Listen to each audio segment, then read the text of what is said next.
Jesus. That name is a very controversial name. I know there's a lot of different thoughts around this room. Maybe you believe him, maybe you grew up in church, maybe you don't believe him, or maybe you hate him, right? But in my life, this person of Jesus and that name has impacted me in such a way that it's impacted who I am and my story.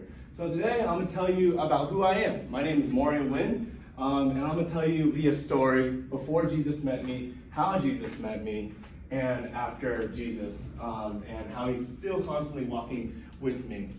So before Jesus, this is how I grew up, this is how I was raised. This is my family. As you can see, I grew up in a Methodist church. This is my grandpa, he's a pastor. He actually recently retired. This is what this photo is. This is my dad, he's also a pastor.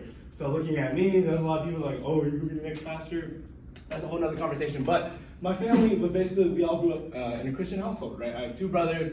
I have two cousins now, which is great. But I grew up in a Christian household. But you would think that that makes me, better off. Like, oh man, I knew Jesus since the jump.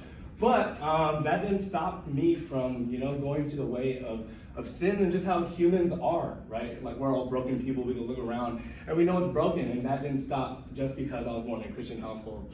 Line Life Ministries actually tell you that I struggled with like self-image, pornography, and passivity, all these things that deeply influenced me as a kid. And a lot, like I said before, Line Life Ministries actually share that 51% of 13 to 19-year-olds say that they are Christian, but they don't actually live the Christian life. And I was no different just because I was born in a Christian household, right? But then that led me to move here to Texas. My family was all in California, and I moved here about 9 years ago. And there's this camp called Camp Fusion, where a bunch of different cultures would come together to worship, to devote their lives to God, and also just to have fun and fellowship and games. New Global Mission by Reverend Samuel Escobar actually shares that when you have different cultures all sharing the same worship, it actually shows the fuller picture of God's kingdom.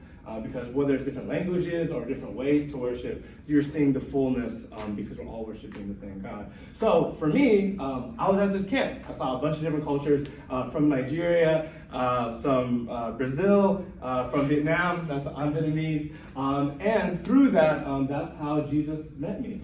At that point, I was just so overwhelmed with my sin and my grief. And there's such a hope here that was presented to me at camp that I was like, man, why am I holding back all these things, right? Pornography, passivity, all those things kept me in shame. And this camp really showed me that Jesus did love me, and he did save me and die for my sin. Therefore, I confessed, and I experienced that same freedom. In the same way Jesus died and rose, I chose to die and raise. And I now experience freedom, right? After Jesus, this is how I walk. This is my youth group. I lead the youth group at my church. And this is actually me at that same camp, now leading a workshop, getting to share how Jesus worked in my life. But that doesn't stop the fight, right? Like, I know there's that stigma out there that, oh man, once you're a Christian, once you know Jesus, you're just this perfect person. Far from it, right? I'm still broken. I still struggle to this day.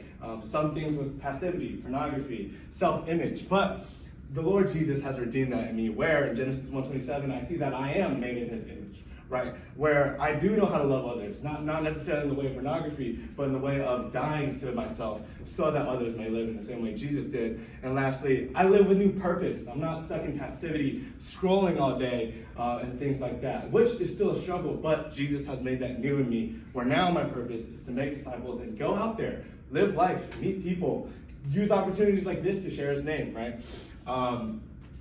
So that's kind of my story. That's my testimony, right? Before Jesus, how Jesus met me at camp, and after Jesus is how I'm being sanctified right now.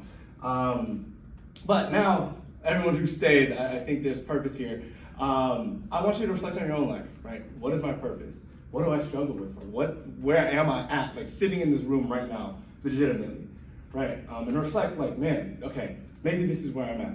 I want you to question, where is Jesus in my life? And do I know that purpose? Do I have a sense of belonging? Or do I feel human, and do I feel full? Because for me, I desire y'all and everyone to experience the life that I experienced at camp. And Romans 10:9 says, because if you confess with your mouth that Jesus is Lord and believe in your heart that God raised him from the dead, you will be saved and you will experience that same life. Thank you.